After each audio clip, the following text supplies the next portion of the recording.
আসসালামু আলাইকুম রহমতুল্লাহি ওয়া বারাকাতুহু। সম্মানিত দর্শক শ্রোতা, আল্লাহর এই দুনিয়ায় যে যেখান থেকে আজকের এই ভিডিওটি দেখতেছেন সবাইকে জানাই আন্তরিক শুভেচ্ছা। আজকের এই ভিডিওতে সবাইকে স্বাগত। তো হেডলাইনে দেখতেই পাচ্ছেন কি লেখা হয়েছে, সরকারি কর্মকর্তা কর্মচারীদের নতুন বেতনের সিদ্ধান্ত নেবে পরবর্তী সরকার, অর্থাৎ পে কমিশনের পে স্কেলের পরবর্তী সিদ্ধান্ত নেবে পরবর্তী সরকার, বলেছেন অর্থ উপদেষ্টা।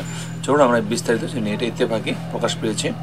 তো সরকারি কর্মচারীদের জন্য নতুন পে কমিশন গঠনের বিষয়ে চূড়ান্ত সিদ্ধান্ত নেবে পরবর্তী সরকার, জানিয়েছেন অর্থ উপদেষ্টা ডক্টর সালেউদ্দিন আহমেদ।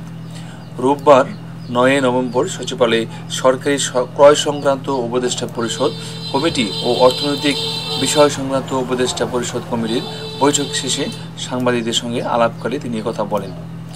অর্থ উপদেষ্টা জানান, বর্তমানে মূল্যস্ফীতি কিছুটা কমেছে, তবে খাদ্য বহির্ভূত খাতে মূল্যস্ফীতি বেড়েছে। চালের দাম এখন মোটামুটি সহনীয়, কিন্তু যাতায়াত ব্যয় ও বাড়ি ভাড়া কিছুটা বেড়েছে বলেন তিনি। ডক্টর সালেউদ্দিন বলেন, বাজার স্থিতিশীল রাখতে সরকার বিভিন্ন উদ্যোগ নিয়েছে।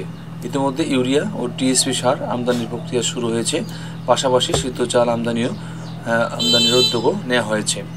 তিনি জানান, সামগ্রিকভাবে খাদ্যের দাম মানুষের নাগালের মধ্যে রাখার চেষ্টা করছে সরকার এবং বর্তমান পরিস্থিতি সন্তোষজনক বলে মনে করেন তিনি।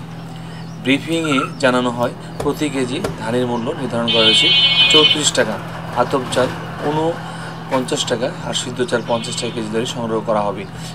এবছর সরকারের লক্ষ্যমাত্রা 50,000 মেট্রিক টন ধান ও আতপ চাল এবং 6 লাখ মেট্রিক টন সিদ্ধ চাল সংগ্রহ করা। তো আজকের ভিডিও পর্যন্তই, আশা করি সম্পূর্ণ ভিডিও বুঝতে পেরেছেন। অর্থাৎ তার মোট কথা হচ্ছে যে পে কমিশনের পরবর্তী, অর্থাৎ পে স্কেলের পরবর্তী ঘোষণাটা পরবর্তী সরকার দিবে, এটা হচ্ছে মৌলিক।